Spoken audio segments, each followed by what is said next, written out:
ready. Shall we begin? Yeah. Thank you for coming on this hot summer day. Let's sweat together. We're going to do a panel about designing a life of vitality, and mainly about the environments that we create externally and internally that bring us vitality and well-being, with a note that that's mostly done holistically and not, we always speak in individual ways of helping our well-being.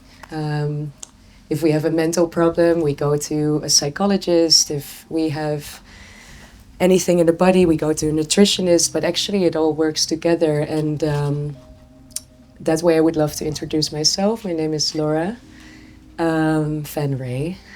Van Rey. I studied psychology and philosophy, and I used to work as an existential psychologist, which means that I was helping people in moments of deep crisis, so in prison or in a moment where they were terminally ill, and they came with these life questions, like what was my life about? I don't know. And the beautiful thing about my studies and why I was so aligned with it is that I wasn't allowed as a psychologist to put somebody in a certain definition, because I wasn't a psychologist. So I couldn't say you're clinically depressed, or maybe you have bipolar issue, and what I loved so much is that it created a system of curiosity and really understanding the individual. What is eating you today, and what do you bring to the table, right? And that deeply aligns to me with what Robert said in his talk, where he said through our individualism and through our authenticity, we understand the collective, not the other way around. We cannot be born in the collective and then all of a sudden understand what it's about. We need to go through this journey of authenticity and understanding what we came here to do and what our blueprint is as human design, as Dirk was saying as well. So I want to go on that note of how all of the things that we are bringing to the table are important for individuals, but also how they align with each other. And that's what we're going to explore. So I'm very happy you all do beautiful work, and to weave the tapestry together in the end, and hopefully inspire all of you to a life of more vitality and well-being. Would you like to introduce yourself? Well, let's start. Yeah, let's start. Okay, I have a mic. Is that? I need this? Yeah. Okay. Perfect. Hi, everyone. I'm Bianca Peyvan. I'm a functional dietitian. I live in Miami, and I feel like my life's work is really to help people decode their bodies using different advanced functional testing, DNA, and also teaching people how to be in tune with themselves. Hi everyone, I'm Ariana Vanin. I'm the owner of a holistic wellness space in Miami Beach called Sabia Wellness House. Everything in this space was designed to optimize your health through the environment. So it's organic, non-toxic. There's a few recovery technologies, and we host facilitators that want to align their content in the right environment and help sort of unify both parts of content to help our being. So.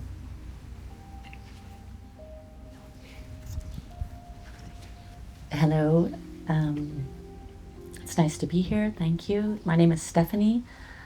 I am a psychotherapist. I'm a human. I've been through a tremendous amount of unraveling myself, so my focus is on peeling back the layers of programming and conditioning, and understanding that we're always in the perfect moment to begin again and to start where we are with what we're feeling.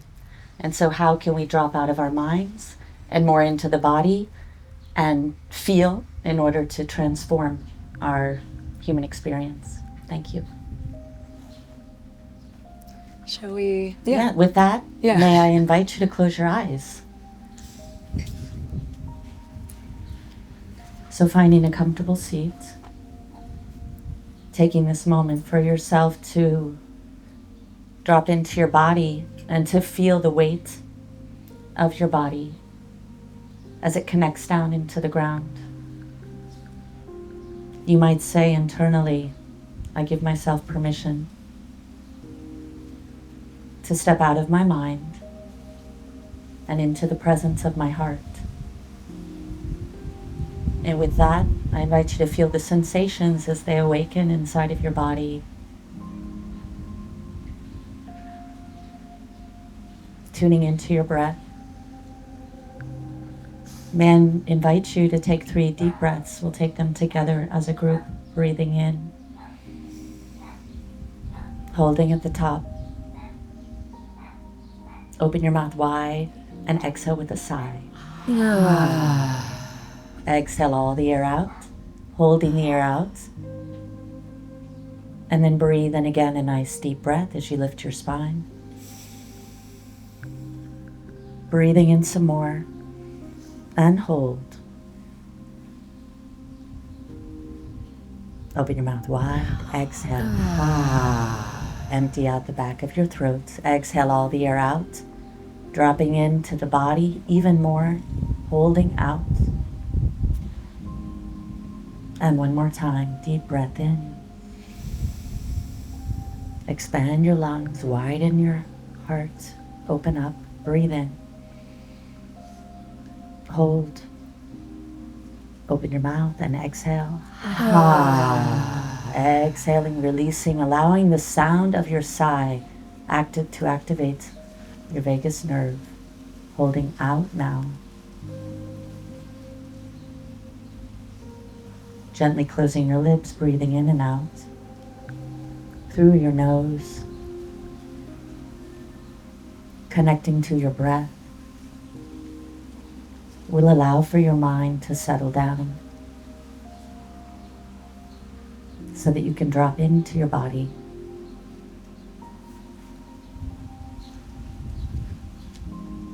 Take this moment to listen in and tune into what's alive inside of you today.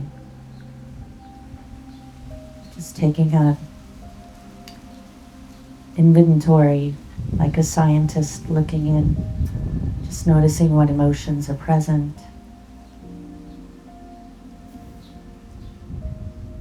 Where there might be tension in your body. Or you might be holding. You might put a hand onto your body where you're feeling tension. And just acknowledging what's alive inside of you at this moment.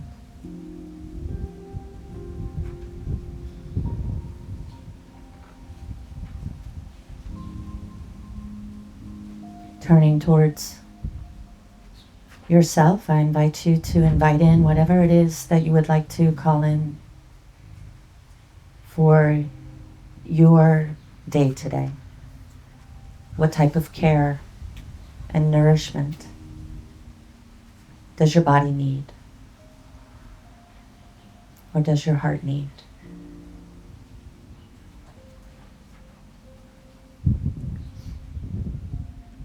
And turning towards yourself with this kindness and compassion, acknowledging where you are on your path and how you're showing up.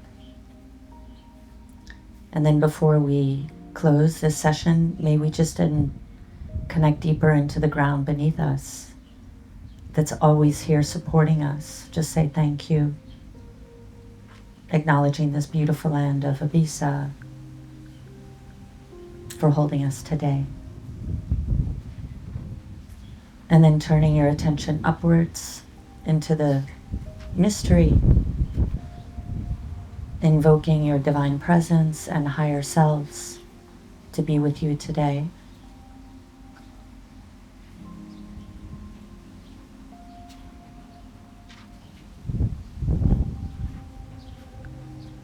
And then tuning into your heart, just thanking whoever it is that you would like to today offer some gratitude to yourself or those around you for this experience here. And as you're ready, allowing your eyes to flutter open and coming back into this beautiful space. Thank you. Thank you.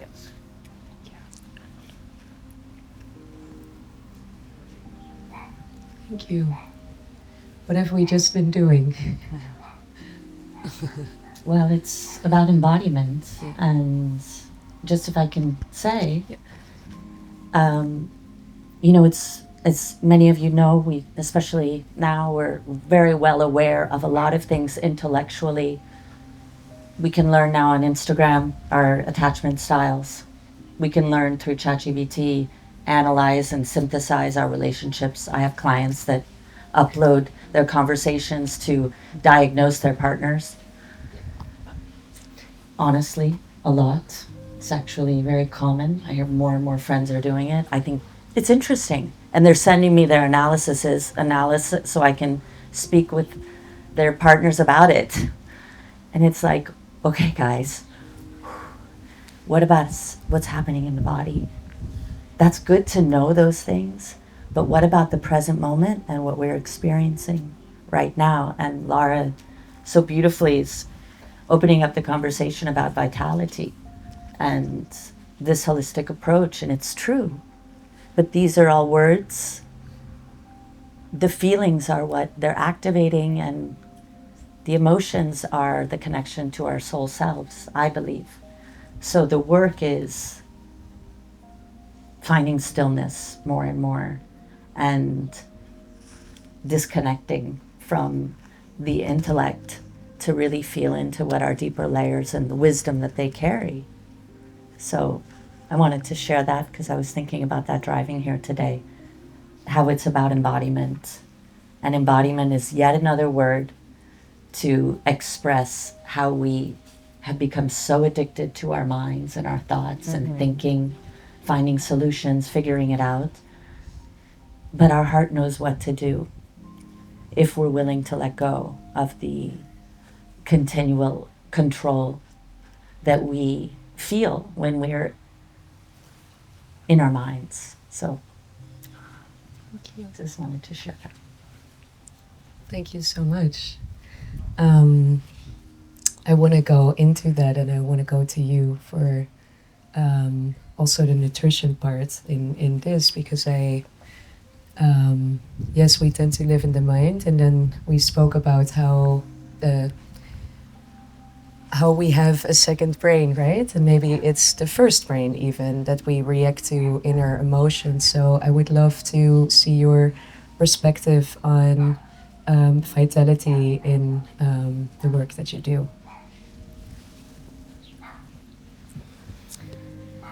So sometimes I don't like to say very basic things because I feel like it's not exciting enough. But I think just going back to very simple things like clean water, clean air, being grounded.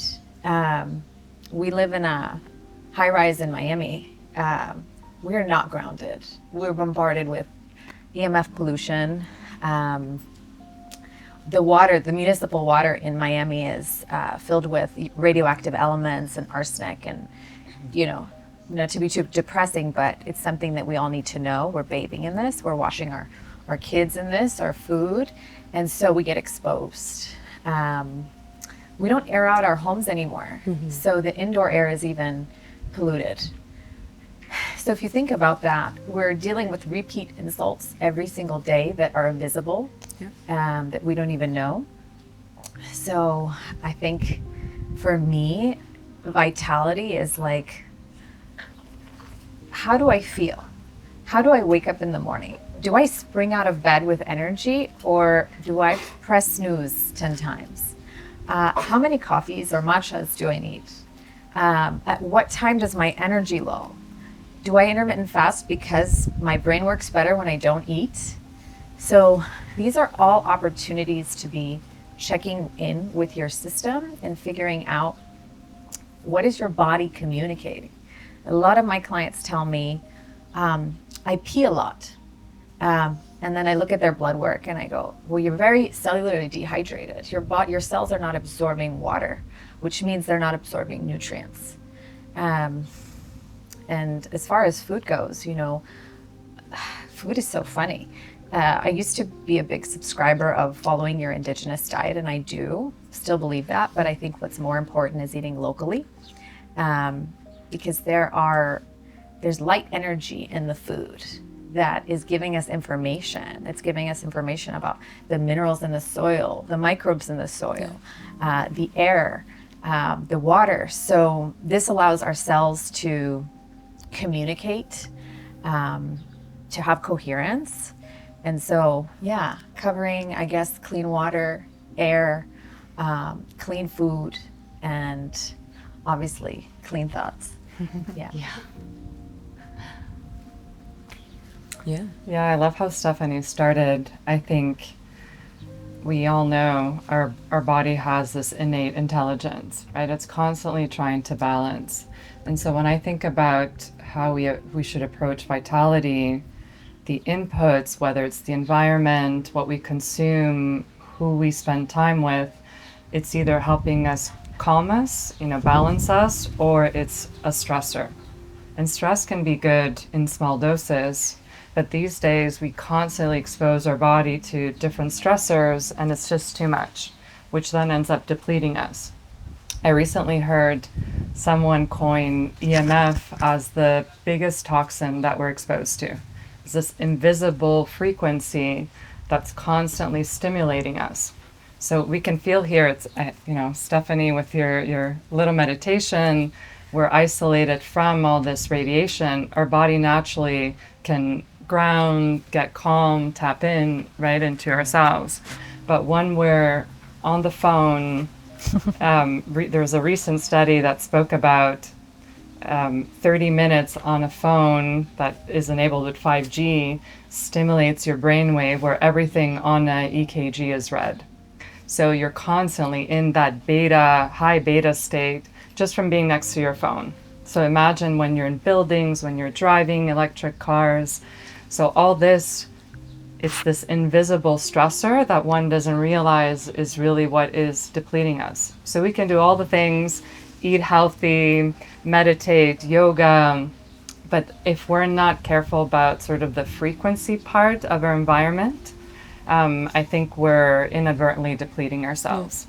And that also applies to music. When you think about there's certain music that's stimulating, irritating, right? There's so many ways to think about the environment and the frequencies the environment has in terms of how that affects your ability to really center and tap into that innate intelligence.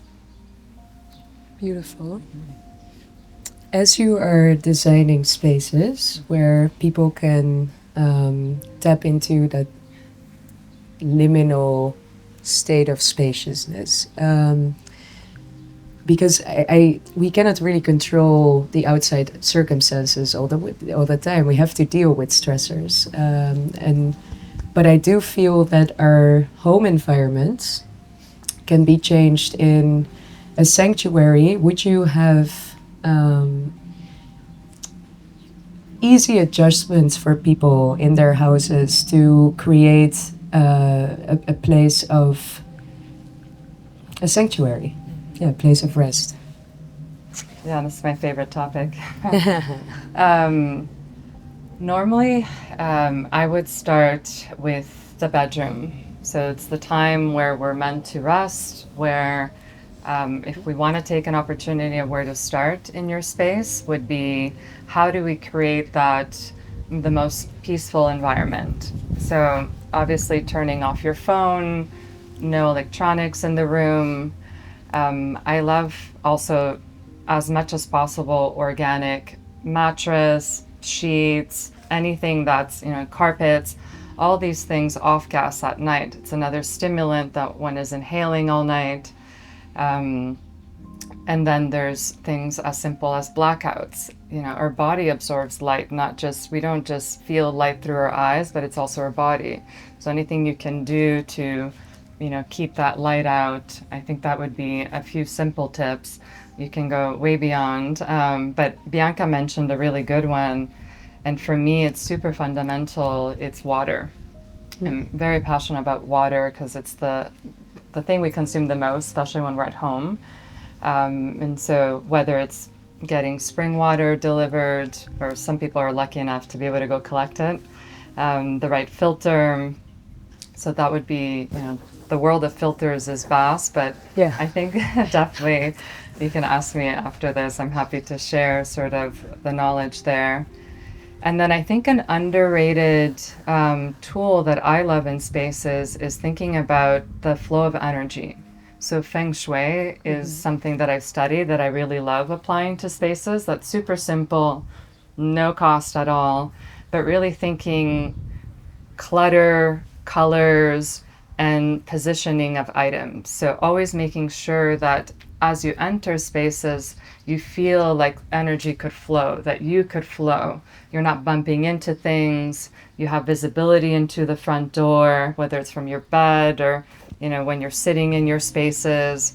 So there's a few tips there that I think are super simple depending on the room, but automatically as you declutter, as you find the right balance of colors, the energy in your space will change, and so will then you as you feel in that space. Who should go next? No, beautiful. I think that's beautiful. Can you share that in the group, or can people reach you to do that? Because I think I'm very interested to hear about this. For you as well, I would love to ask you. A lot of us have very busy lives, and it's not always easy to implement change, right? Like we're on the go, and then we need to go to a daily and get our coffee. And how do you activate people to really make choices that will easily change their life and create more well-being? So we all know that pain I know. no pain is a catalyst for change. When someone maybe doesn't feel symptoms and we want to introduce change and new concepts and ideas, I think what's really helpful is labs. Yeah. So I think when you see in your labs, because I'm sure you've all been to the doctor and they all look at you and tell you you're healthy, go home, you look great. But, you know, maybe you get migraines, or maybe you're constipated, or maybe you have acne or hair loss or chronic fatigue, and all of that is dismissed and you're gaslit. And so then this is what happened to me for like my whole life. And then I just didn't want to accept that this was the reality. This was the medical system. So that's why I started learning just basic blood chemistry and trying to look at it from a functional or preventative perspective and seeing trends and figuring out like what has people feel so bad. So when I show people their labs, I show them from a functional perspective where they may have like 1 or 2 markers out of range. With me, they might have 15 to 30 markers out of range. And, you know, that can be a scary thing, but it's really a way to be preventative, you know, and your body is communicating to you. There's lots of genes that dictate your blood work. There's lots of, you know, environmental factors. Like a lot of times people are exposed to mold and they don't know. And that's what has them have brain fog and, you know, memory issues, poor recall. So I can see that in the blood work. A lot of people have parasites, and parasites are very low frequency. So especially if we do parasite work and they continue and they come back, and it's not because they're kissing their dogs every day, you know, we have to like look at other modalities in clearing someone's energetic frequency. What most people are dealing with and don't know are stealth infections. So You can see this in the blood work when someone has low white blood cells. So if you guys all have recent labs, if you have a white blood cell less than, let's say, 5, likely your body's been fighting an infection for a long time. So your white blood cells are your first line of defense. They're your troops, so to speak. So when they start dying off, your body's been putting all its energy towards infection versus vitality. And so this is what has people be really tired. So, what I like to do is try to help figure out what is the root cause, because, stress is another one that I don't know, we've talked about. Like, we have this saying, which is like, you either make sex hormones or you make stress hormones. So when I get 20, 30-year-old women come to me and they look like 60-year-old women hormonally, it's an infection usually that's causing that, or it's a cortisol imbalance that's causing that. So helping people get to the root of things is really like the best. I amazingly agree with you. I think the only times that I worked with a life coach and I actually took action was after blood work. And it's so fucking clear. Who of you in the public is doing regular blood work? I'm curious. And would you agree that it takes you into action of changing some of your life? Yeah? Found out I had mycotoxins, parasites, Lyme, Bartonella, Babesia. I have a lot of things going on right now. And, with the help of the labs, it creates a lot of validation, because I was gaslit through the medical system to believe that I was psychosomatic, hysterical.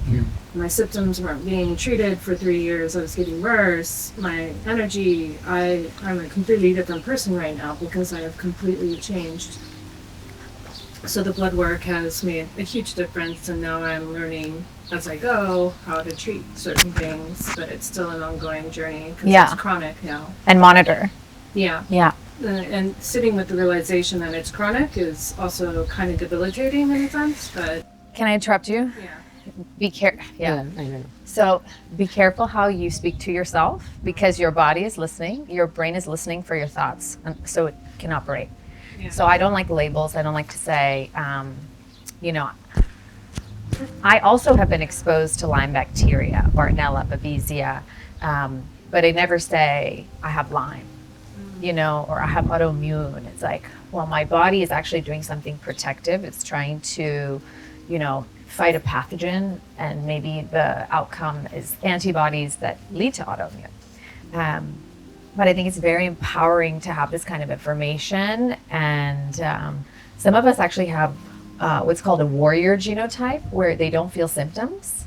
So they're like, but I feel great, and then we do the labs and it's like, well, do you feel great, or have you been ignoring these symptoms? And then that's when people start to get conscious and start checking in, especially, not to call out men, but, sometimes like men go into the office and they're there like, I don't know, all day long, and they're just in meeting after meeting drinking coffees, and like, how can you listen to your gut? When you operate on that level.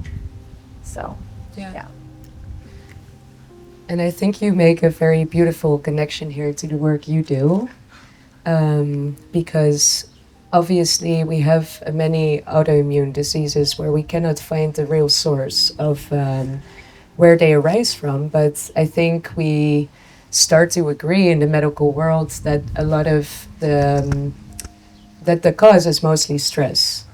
That it's stress that has been there for a long time and that we cannot deal with, and that it not causes the autoimmune disease, but it definitely sparks the autoimmune disease. So I wonder what your outtake of the mind, but also embodiment is on this.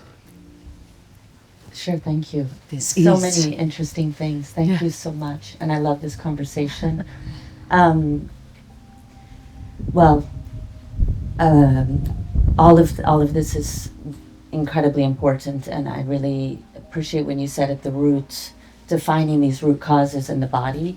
But I truly believe, and through my experience, it's been a process of awakening into my body. And I want to ask, who is familiar with awakening here, with the term?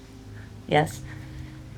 I thought I knew awakening until I actually got sober, which was completely in 2013.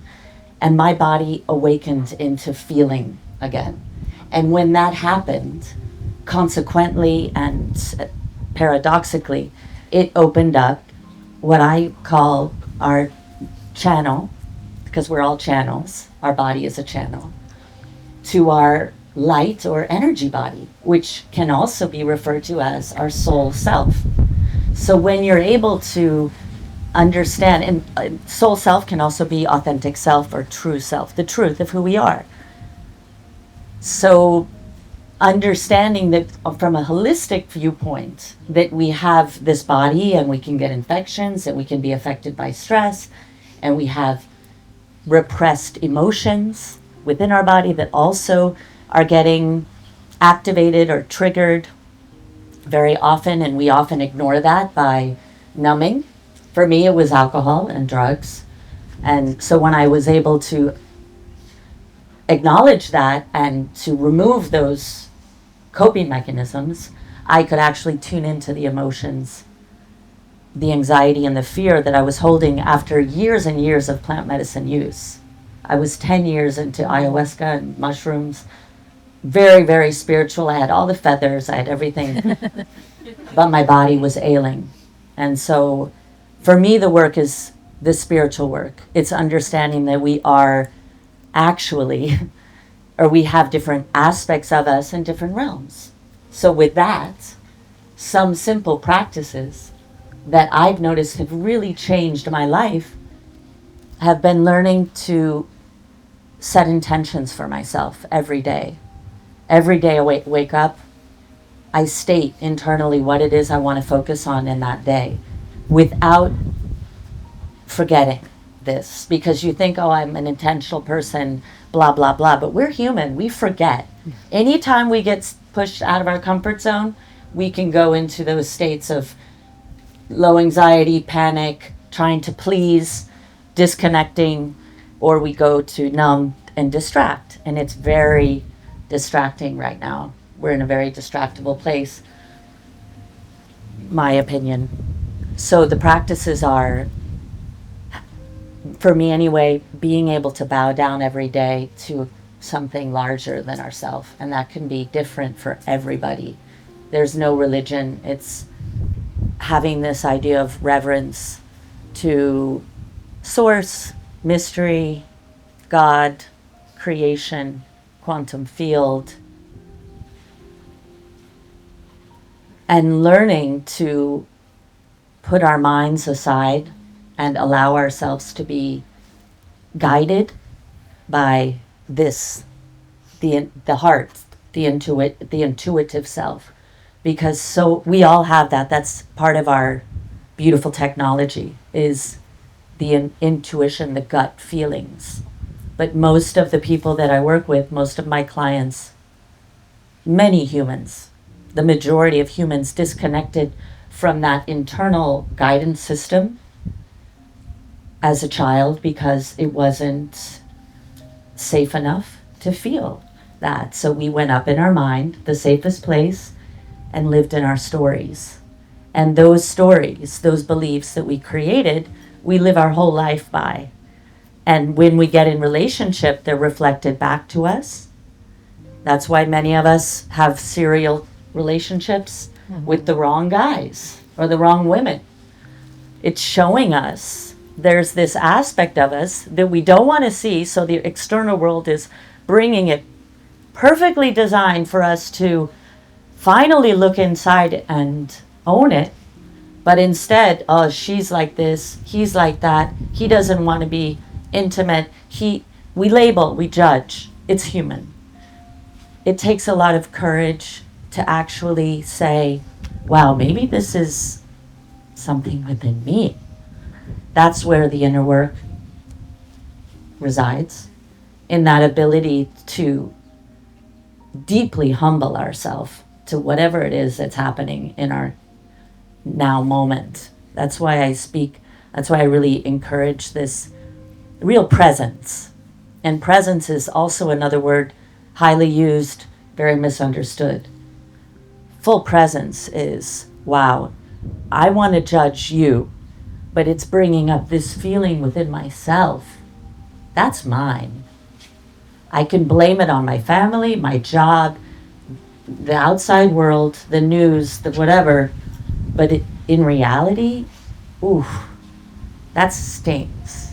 Man, this hurts. And that's probably because it's reminding me of something very, very old, maybe ancient.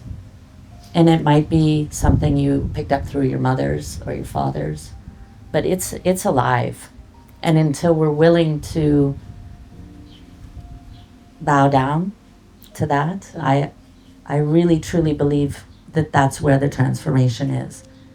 And so intention, presence, reverence, and commitment. Being committed to one path, and that path is to your true self. And whenever you're in the external and things are happening, having that moment of pause and asking, is this coming from reaction, what I'm expressing right now, or is it coming from a place of true wisdom? And we all have that ability to discern.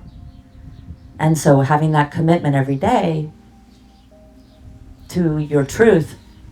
I spent a year when I was studying with Bob Thurman in New York. On 1 year, I stayed committed to one intention, and it was to be true. And I let go. I let go of a lot of relationships that year, and redefined my marriage, because I realized I wasn't the truth of who I was. I was trying to be something other than that. And so that commitment to being my true self is what unfolded the rest. So that's how I hope that's answering the question. Yeah, no, completely. Yeah. Completely. Thank you. Thanks for What a great Thank you for sharing. I think you touch base of why we're actually sitting here and talking about well-being. And we discussed this before, where I think the core trauma that we all carry is our separation of nature. You know, we come as a fully conscious being of being one with all. And then we learn that an ego identity, and then I'm separate from you, and I'm separate from, and we dissociate a lot. And if we talk about autoimmune diseases, it's a very interesting question why your body is attacking you. What does that mean? What does it imply that the body is attacking you? And I think what you are talking about is really getting back into this embodiment with yourself and understanding that we are one of a collective. And I wonder in this, one of the things I love about Ibiza is that as a community, we kind of go through these processes together. There are many places where we can gather together, if it's in ceremony or in therapy rooms, or and it has been so tremendously valuable for me to go through healing in a group. Even if I go to Primal and I see people getting healthier, getting more fit, it's such an incredibly feeling of gratitude that I feel, because I feel connected to all of them. And I think, wow, we're really here to help each other go through this process of being the best version of ourselves. So with you creating these spaces, I wonder what your outtake is on individual healing versus being able to do it in a communal space and do it in a community. Yeah, very good question. I think there's a place for both, and I'll speak first to the community aspect. I don't know how many know essentially how cancer develops, and it's a great analogy, I think, to what you're describing. So cancer, the way that it forms, it's really a cell that should have been cleaned up, and it got disconnected from the rest of the cells, and it can't be alone. So it starts recruiting more cells of its kind, and that's how it starts building essentially a tumor or a mass. And it's really because all cells need to be in community. They all need each other. Cells can't live alone. So you think of it, we are made out of cells. So in the same way, we're not meant to be alone. We are meant to be in community.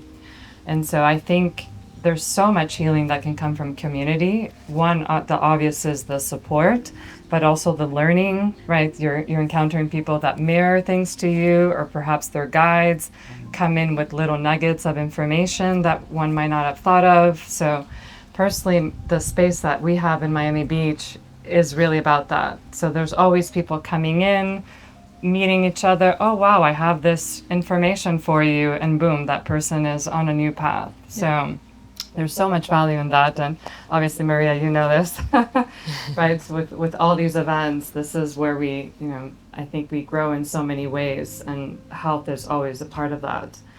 And then also, I love the individual part. I think what I've seen in the wellness industry is a lot of people giving away their power and sort of thinking that they don't have the answers, that someone else is going to be able to help them have the magic pill.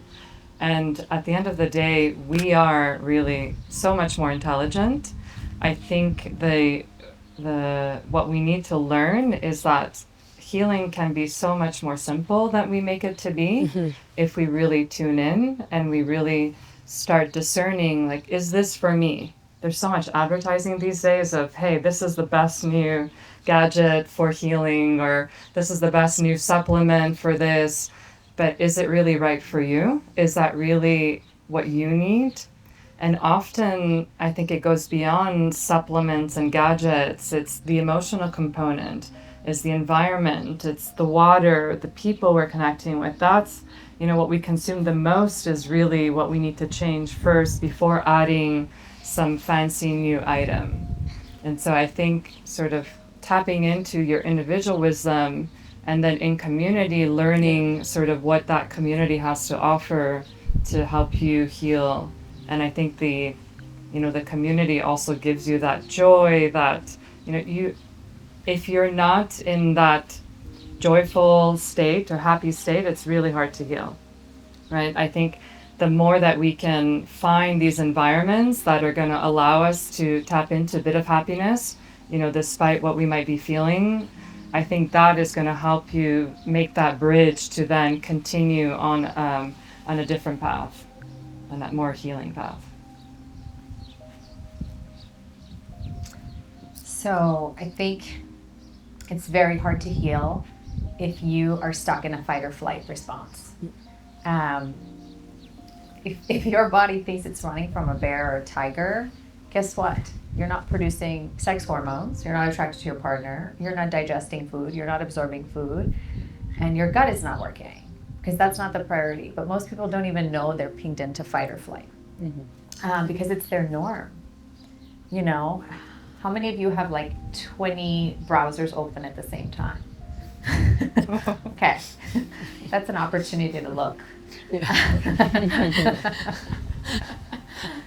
How many of you, if someone comes up behind you and touches you, your body responds, or you sleep like in a fetal position. You don't hold your breath, and you don't even know you're holding your breath. All these are signs, and I can see a lot of this in the blood work too. So I think the first step is, if you are dealing with, chronic stress, anxiety, fear, pain, don't waste your money on, the supplements and the IVs and the peptides. Really address that first. And a lot of people don't like this information. They don't want to hear this because they don't believe that they're dealing with, sympathetic overdrive, or, it's worked for them. It's been a tool to be successful. But that's really what's standing in your way. And I think once you figure out how to release that trauma in the body by working with different practitioners and different modalities, then you can pour into others. Then you can go share everything that you've learned and help others because that's your duty. Yeah.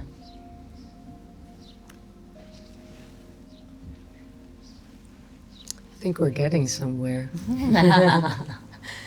I would love to, before we go into the questions, because we're approaching time, for the people that look at this talk and also look at it online later, what are simple tools from your expertise? And maybe we can weave that together. Like what are simple tools we can do to be more conscious about the state of being that we're in? For example, when you told me about the fetus position, I was like, yeah, I do sleep like that. I didn't know that was fight or flight, but maybe. It's also comfortable. Well, also if you're cold, it's okay. Exactly. But I wonder what we can offer the people that sit here to get to a place of maybe more mental clarity and more well-being, so that when we walk out here, we can maybe be inspired to take some steps. You already said about certain... There's a supplement that I absolutely love that I think really helps me tap in and tune in and reconnect with my soul. It's L-theanine. Have you guys tried it before? Mm-hmm. No? Okay. No. It's nature's Xanax. And anytime I've had to have a very difficult, anxiety-provoking conversation, I take double. Take double. How much is that? Like 400 milligrams. Okay. So you can take more as needed, but a lot of my clients take it like even if they have road rage or they're anxious with traffic, and it really helps. So I took it on my way to the airport. I do it all the time for the airport, by the way. One time I got rerouted from Aspen to Colorado to San Francisco to get home to Miami 24 hours later. God. But I was so calm and cool, I didn't recognize myself. And I'm like, why don't I care? Like, why am I not yelling and biting someone's head off right now? I'm like, okay, I'm going to San Francisco. Like, let's go. So I don't know. I think theanine's been a great hack. For some people, I really do recommend taking it every day, especially if you feel like you're dealing with a lot of anxiety. Theanine's also naturally occurring in matcha. So that's why a lot of people don't get the jitters when they drink matcha. So, yeah, is that a good one? Yeah, that's a great one. I'm inspired. So, I love thinking about how can you remove interference, and there's a few different aspects, but we get exposed to so much that I love to sweat. I think the sauna is probably the most underrated health tool that you can have. Even if you're maybe going and running or something and get sweaty. But for me, a sauna, as much as possible, 20 minutes is all you need, and you'll be amazed sort of the mental clarity that you get from releasing not just toxins, but also there's emotions that come out in that sweat. And then the next one would be removing any type of EMF interference as much as possible. If you can have your phone on airplane mode, there's different protection tools, and I actually like harmonizing tools. It's really hard sometimes. Here, yes, great, we can put our phone away or not have Wi-Fi, but when you're back home and needing to work, there's great harmonizing tools like the Blue Shield. They've been doing research for 20 years, and they will overpower the Wi-Fi radiation. So that would be a recommendation. Yep. And then there's other things from light, the blue light from your phone, from LEDs, all that is very stimulating. So when you're in that stimulating phase, your brain is in beta. So anything you can do to reduce that exposure to red light, or that blue light, like your glasses, for example, red light glasses are perfect, especially in the evening. In the day, it's okay, but in the evening, there's different filters for your screens that you can get. Iris is a good company that I use on my laptop. And then lighting, if you can get incandescent bulbs over LEDs, that will be way better for your health. They have the highest spectrum of red light no blue light. So it's essentially as if you had candlelight in your house. In the US, when you're building new, you can't pass inspection with it, but anywhere else, incandescents are still sort of the best lighting option for your health. And that essentially helps your body calm down and really for you to be able to get into more of that clear mind state. Great. Yeah. Yeah. No, really good. So very briefly, make a list for yourself of non-negotiables, that what you need each day that you know you need. And you can't skip that. I know I need 10 minutes of walking in the morning in nature. I know I need 10 minutes of stillness in the morning and in the evening, but also stillness breaks. And every 3 hours, put it on your phone. You have to break for 5 minutes, 10 minutes, listening to your breath. I like the mantra, I love stillness. I love stillness. I love stillness. Once you have developed your non-negotiables, you know that you're set in the morning. It's well known now, morning practices, but make your own. And another practice is slowing down. Obviously, slowing down, you're like, of course, but really, truly slow down. I used to be a model, and I used to book myself out. That's what we used to say. Now I book myself out. I book myself out for the summer, except for important things. I need space now. I need to go on a sabbatical from my work to really, truly know who I am again. So to know that and do that for yourself.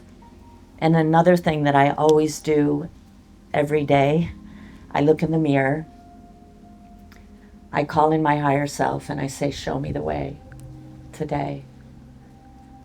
And in that willingness to let go of my egoic mind and to be present with what's happening and to know intrinsically I'm being guided.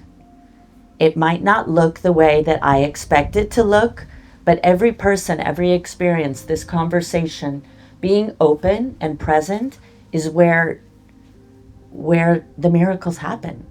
And if we're in our mind, worrying, doubting ourselves, judging ourselves or judging others, we are not present. And we lose that connection to the miracles. Thank you. Thank you. Thank you.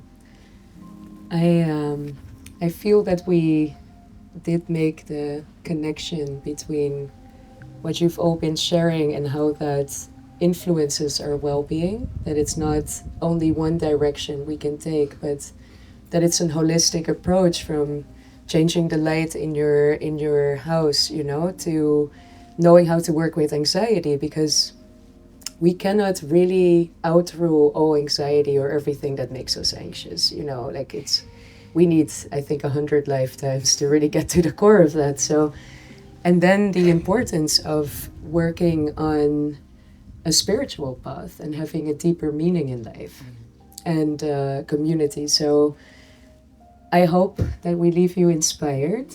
I feel a lot of inspiration with what you shared, and I would love to know if there's something you still want to share and if there are any questions after. But first, for the panelists, is there anything? I have just one. Yeah. I just think it's all of our life's work to understand our bodies. And your body's always communicating to you. So that thing that's been going on for years that you just think it's normal, question it and ask and dig deeper. Yeah. Know thyself. Yeah. You were going to ask us a question about sustainability. Yeah. And I love this topic. Very briefly, there's this movement to save the earth and sustainability, but often we don't think at what expense, right? We're trying to save the planet, but at the same time we're harming us. Yeah. So personally, I would say that's an important piece to think about as you're buying recycled plastic leggings, right? That's still plastic. It's still made from petroleum that's getting into your skin. Driving the electric car, you're sitting on a massive router that's radiating you. Yeah. So often, sort of tapping into that question, yes, I want to be more sustainable, and there's lots of options in the wellness space, but at what expense? Is it really helping you? Yeah.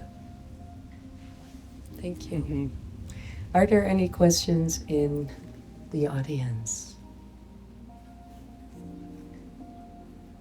Okay, thank you so much. I have a few questions actually. Okay. Mostly individual, but I feel a lot of the healing routes, except for the spiritual path, maybe is not as accessible to most humans. I think you guys have in the labs in the U.S. I know a lot of centers in the U.S. where it's very focused on these alternative routes and extensive testing, biohacking routes and whatnot. But then even if you do have the opportunity to do the test, and the follow-up work is usually quite expensive. So for a large part of society, I don't feel that these new routes are very accessible in terms of finances or opportunity, or even just living or lying here. I think we have more avenues, but I don't think it's as widely accepted, or even between all of the noise, which modality do you pick? And just like you say on Instagram, daily you get bombarded with things that are a bit of reality, but how do you really punch through the noise and realizing what is actually? Can I answer that? Yeah, and I'd love to follow too. Okay. Well, I hear everything that you're saying. We talked about the basics like clean water, clean air, clean food, clear mind. But even the water Grounding. situation, I've been trying to figure out the right filter for 3 years now, living on the island, and I'm getting 30 different stories. We can help you. Yeah, I'm happy to help you. Okay, well, what's so cool now is if you get basic blood work, which you do with your doctor every year, you can take that PDF and put it into ChatGPT. And you can say, ask for exactly what you want. Give me my interpretation from a functional medicine perspective and make recommendations. And it's going to tell you your priority. And what's going to be more expensive is if you don't listen to it and you don't do those like basic things that ChatGPT is smart enough to catch. So you can ask it to be your medical advisor. I mean, I know that takes away from like what I do, but that could be a way to start. I would love to add, it really irks me too where the wellness industry has been going, with the insanely expensive biohacking centers, and it's all about the latest new tech and really disconnecting us from the fact that the most basic things are really the ones that are going to be the most healing. So I think when you think about sweating, water, yes, it can be a challenge, but I can help you there, right? Sleeping, highly underrated. If you're not sleeping well, no matter what you do during the day, no matter how many devices you use, you're not going to be able to heal. And so just thinking about, and then the food that you consume too, right? In terms of lab testing, I agree. In the US, it's ridiculous how many tests we have. But what I love about Europe and the advantage you have here is bioresonance. So it's something that's just starting to kind of surface in the US with a few people. But for me, that's my go-to before blood tests. I do a bioresonance scans, and that will give me basically everything from food sensitivities, emotions, parasites, right? What organs are deficient or stressed. And then perhaps I might investigate and say, well, hey, Bianca, can you run, my hormone panel, because this is what the bioresonance machine flagged. But here in Europe, you can do that at a distance, and it's very common. It's mainly German and Russian technology, so it's really prevalent, and that would be my route for before going into blood testing. Even in the US, I recommend it. You have one, but that's sort of a way to circumvent all this crazy testing and costs. Any other questions? I mean, I have 1,000 questions. Keep going. The last thing I wanted to ask you about is what are your takes on scalar resonance devices? I love it. So Blue Shield is essentially a scalar device. I don't know if that's one of the ones. The one I don't love is the EES system, They say that's scalar, but it's not really. So personally, that is essentially the frequency, if it's done right, can be delivered to overpower some of the, whether it's EMF or electrical radiation. So there's different companies that are using that now more and more, but I think that is a beneficial frequency that allows us to not get affected by sort of the fake frequency. There are these things that are being implemented in these health centers, and you see that as being integrated into more public spaces to encourage health amongst communities and societies. Yes. Do you have a specific type of device that you've I have seen? one at home, and I just noticed the impact that it's had on my creative wave and inspiration. Amazing. And just in the space, when they come to our house, they're outspread. Exactly. Which one do you have? Very good question. Yeah, It looks like a little cube. I think it's called. that's the Blue Shield, I think. If it's a cube, It's not that's really a cube. It's like almost like a a pyramid? of sorts. Yep, they have a from- pyramid too. You know, people have like the organites also. That's kind of the original OG way of creating that energy. But Blue Shield has a little pyramid. That's their newest. There's also Lila Quantum. So they produce quantum energy. Okay. Similar. It's basically like 0 point energy.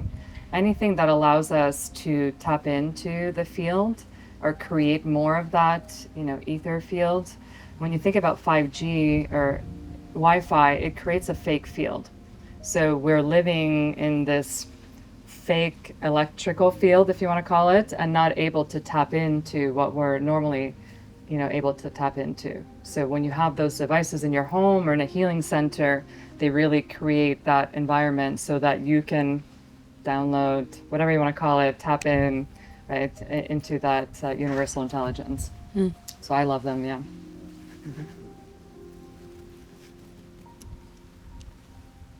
Back to you. Thank you. Yeah. Thank you so much. Thank you. Yeah, thank you for your time. Thank you. Thank you.